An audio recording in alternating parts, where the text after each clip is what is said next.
বিশ্ববিদ্যালয়ের শব্দের মধ্যেই আন্তর্জাতিক কথাটা নিহিত রয়েছে। এটি আন্দোলন করবার বিষয় নয়।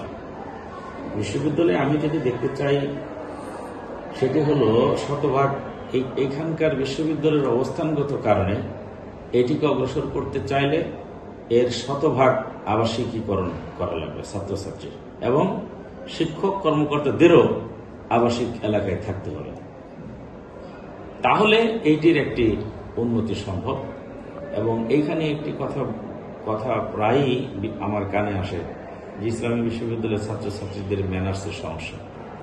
এই ম্যানার্সের সমস্যা আমরা ছাত্রছাত্রীর আমি দোষ দিই না, বরং এটি আমাদের দুর্বলতা। আমাদের শিক্ষক একাডেমিক সাইডে আমরা যারা ক্লাস করাই, হলগুলোতে যারা আবাসিক হলগুলোতে যারা দায়িত্ব পালন করে, এই দোষটি আমাদের। আমি ছাত্রের দোষ দেব, কারণ আমি ছাত্রকে যতটুকু ডেলিভারি দিচ্ছি তার অন্তত পক্ষে 50% যদি সে নিতে পারে তাহলে সে সমাজে এই দোষটি তার মধ্যে থাকবে না।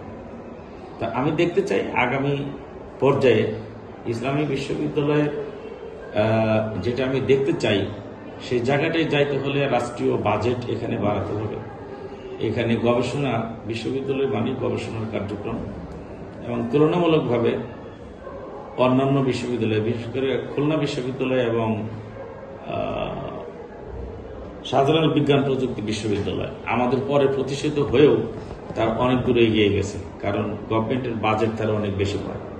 আমাদের শিক্ষা খাতে, এখানের গবেষণা খাতে এবং ছাত্রছাত্রীদের উন্নয়নের খাতে খরচ খুবই কম।